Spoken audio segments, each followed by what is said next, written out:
Ladies and gentlemen, welcome to Sunset Sessions, and the most, I would say, bigger than life. That's how I would do that performance. Really? The man, he can, I mean, besides the fact that you are a phenomenal singer, it's an all-encompassing show. The guitar is up here, it's phenomenal. You lit up the stage. Everybody always looks forward to seeing you. You're a showstopper, it's awesome. And you definitely put a spell on the audience tonight. All right. Hey! Boo, boo, boo, boo, boo. So, I have a couple of questions for you. So, for starters, how did you connect with these kids? Because this is a phenomenal thing that you did. I mean, you exude so much joy that working with the kids is a natural extension of who you are. Well, thank you for that acknowledgement, by the way. All of it. That was great. I used to have my own clown business. So years ago, I taught kids. I would do clown shows. I never really wanted to get a real job, so I became a clown. I was juggling. I taught at inner city kids like circus performance. Just anything I learned, I always taught, and because you got to give it away. You're just gonna give it away. Nothing's yours really. It's just something to borrow. Right. And so I was in a theater company like this when I was a kid, and I still use these techniques from when I was 9.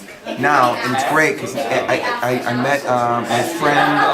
My friend actually married a school teacher, and her and I became really great friends. And she was a New York theater. She was out there for years in New York doing it. So we came together, we put together Broadway West just for fun. So you are also part of the creation of Broadway West. Oh yeah, it's me and my friend Britta Ellis. Okay, so that went over my head. I thought that. Oh, I found the group. No, I found it.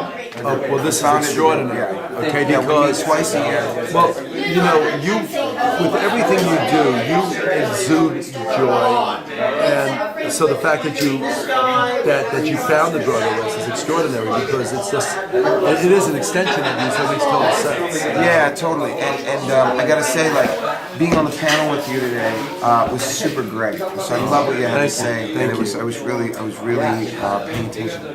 Oh, thank you.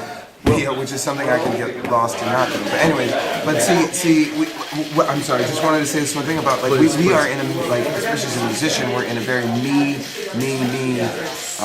time. I'm always worried about for me. How do I get my band with a me? But when I spend the time with the kids, I don't think about myself. Well, what you did say today in the panel, which I never thought about, is you said out here we have a million eyes. We're all eyes. Yeah. You know what I mean? We're all eyes. Yeah, I never thought about that. Yeah, it's like it's actually this guy Neville Goddard. I think and I read a book. It's like The Power of Intention or something like that. And he said in there, he says, what are you going to do after everybody is I am? What is the concept you're going to put of yourself after that versus I completely believe? That concept could become a belief, negative or positive. So, and I struggle with that. I'm not, and we're all beginners. We all do. I mean, we're all victims of our subjectivity, and it even goes to our songwriting. It goes back to when we're in third grading. We think we got an A on the exam, but we got a C. And this time we come home, we go, I failed it, and then you get an A. And it's the same thing. Sometimes, you write a song. Like, there are songs I've written, and I put them away, and then about a year later, it comes into my head again. Yeah. You know what I'm talking about? Yeah, totally. It just happened. So, in life, you just, one time, I saw this woman on a beach, and she had a butt like this one, and she was wearing a thong.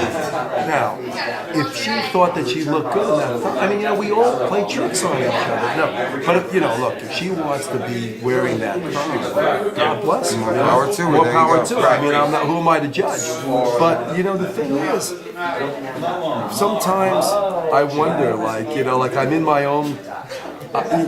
Here we are. We're pushing organic cotton, and we've been doing it for 5 years. And then we say to ourselves, "Do people see what I see?" And one of the reasons we're here is to tell the story.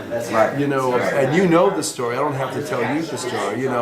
That bottle over there is how much pesticides it takes to make one T-shirt.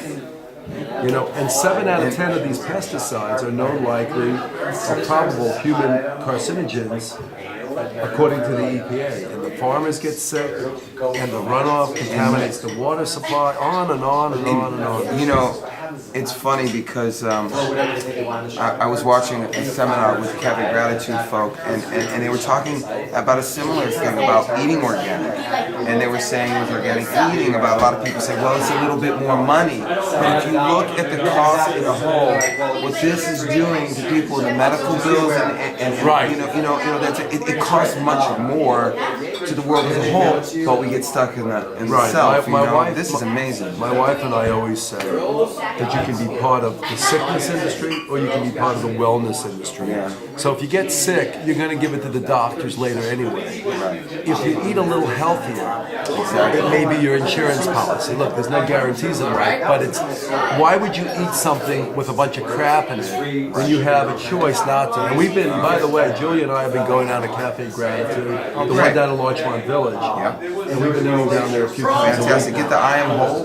That's my favorite. You know, I can't remember the names of anything. You know, I can't remember the name, but maybe I did have the I am home. What's the I am home? It's a bowl. It's a bowl with food. I don't know, but it's yeah. But they have all these great Cafe Gratitude, which is in Larchmont Village on Larchmont Avenue in Los Angeles. There's an incredible restaurant, all vegan, all organic, called Cafe Gratitude, and it's a great place. You know, I just really, I feel blessed to know you because I know you work so hard, and you work so hard to do the right thing. And sometimes I think in life we don't know if we're doing the right thing, but at the moment you have to do the best you can with it, and that's all you can do. That's all you can do. We can do the best that we can, and I appreciate that, and I appreciate and acknowledge you for what you're doing. Thank you. Now we're going to give you this shirt, and thanks for coming by because you had a long day, and I know. Thank you. Yeah, know, I'm ready for bed. Selfishly, I pulled you over here for a few minutes. I love it. Act now. It's beautiful. Feels fantastic. I feel how soft that is. So soft. Cool. Reduce your carbon footprint. It's as easy as that. There it is. Be inventive with reducing your carbon footprint. And this is beautiful. Thank you so much. We're in health. We'll follow your beautiful career, and most importantly, on a personal note. And you know, I've been doing interviewing a lot of artists in the last few days, but on a personal note, I hope that we get to see each other on a personal note as well, and that we figure out how we can do things joyously that benefit the planet, benefit people. Thank you. Thank you so much.